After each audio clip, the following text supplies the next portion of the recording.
It's 2024. We've been in the 2020s for 4 very long years right now. And I think if there's one thing that the 2020s are showing us is that there's so much polarization in this world. And social media does nothing to help bridge those two sides of things. And I feel the need to make this video because I honestly find myself talking about this with clients on a very regular basis. And I want to help support people and help them navigate showing up on social media in times when it's tumultuous, but you also have a business to run. So in this video, we're going to talk about social media, the landscape in 2024, and how to navigate it, especially if you have a larger platform. I'm going to say over 10,000 followers, and what to do with all of the polarizing situations that we face on a daily basis and showing up in our social media content as well. So before I jump in, I'm Erin. I'm the founder of Soultivity Studio.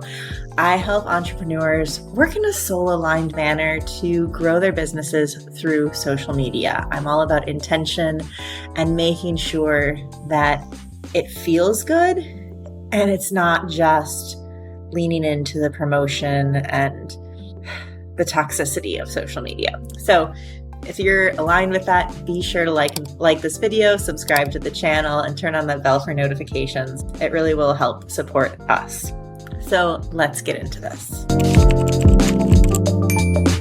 Well, I'm not going to give you any of my political beliefs in this video. I also look at the world in a way where I see that there are two sides to every story, and it's not always the easiest to navigate when you're getting the pressure from your community or from the opposing community about your posting. So recently, Elise Myers went off of TikTok, Instagram, the places where she makes money, the places where she shines the brightest, and it was because she didn't speak out against something going on in the world, and people just, instead of commenting on the videos about her, newborn baby who was undergoing all of this awful health trauma, instead of commenting on, I hope your baby is healthy soon. I see the struggle you're going through. I can't imagine what that's like, because I can't imagine as a parent to a newborn when your child is born with health concerns and the rest of the world is screaming at you to speak out about politics, how insanely soul-crushing that has to be.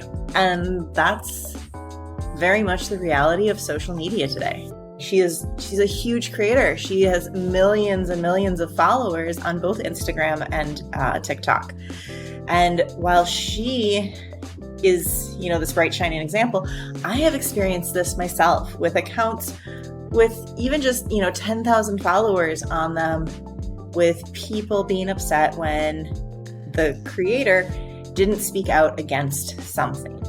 It's not always easy as a creator to be able to know exactly what to do and how not to piss people off, because I feel like a lot, especially of the soul-driven creators and business owners that I work with, the polarity isn't something that just aligns to us. You can see that one side of the story is this, the other side of the story is this, and there's a lot of nuance in everything. I'm not just talking about situations today. I'm talking about situations over the past 4 years where, we've had so many different, very polarizing things come up. What I think I really want to focus on in this video is how to figure out what's right for you and what you should post and what you don't need to post. So when I'm walking clients through what to do in these scenarios, I always start, of course, by looking at their goals. This is where I start when I decide anything for their accounts. What are the goals of your account? If right now you're in a phase where you're not launching anything, you don't have anything big coming up, then you know what? If you feel called to share that activism, that voice inside of you that really has something to share and you really feel called to share it, I absolutely say go for it. Your platform is for you. And I think anyone in this day and age realizes that when you share a deeply rooted personal belief on your social media, you're going to realize that other people share the opposing one. And in order to share what you want to share, others are going to comment what they want to comment. It might not be nice. It might be threatening. I hate that about social media, but that's a fact of what it is. You can, and I definitely recommend going into your settings and adjusting your hidden words, because nobody deserves to see death threats on their posts. So making sure that, you filter out some of those comments that you don't want to see. If, say, you're working towards a big goal, clients working towards book launches, clients working towards launching a business, towards growing a business, speaking out against these things will put you in the spotlight, and it will make it harder for you to speak to the masses if you're going to be putting out polarizing type of content, or even just speaking into the neutral space of the thing, of whatever's happening. Because in the world, the neutral space for a lot of people on social media doesn't exist. It's black or it's white. There is no gray. So if you are getting ready to launch something and you're using your social media for your business, that's where you're going to have to look at your company values and your personal values to know where your North Star is. What is more important in this launch? Is it, staying true to social, political, economic justices, or is it, staying true to the business, the plan, and the intentions for your social media? There's a lot of different places that it can fall, and checking in with yourself first and foremost is going to be the starting place.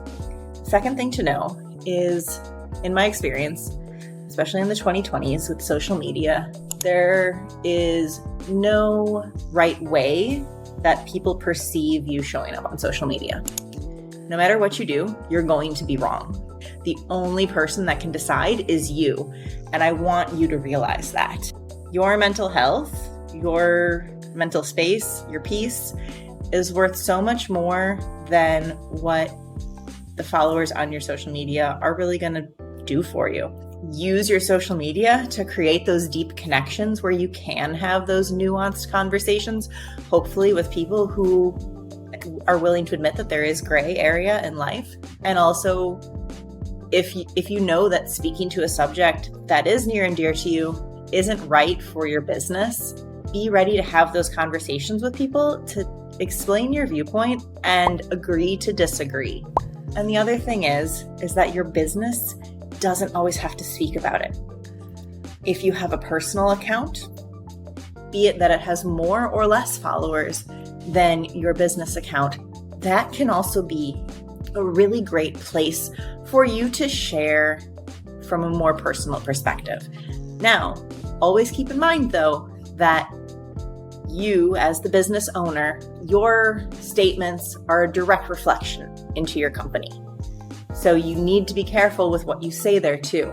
I hope that this helps you, and I wish I had a better answer to give you. So I wish you all the best in your decision making, and I would usually say I hope you have a beautiful day here. And I still do hope you have a beautiful day, but it just feels a little bit deeper today.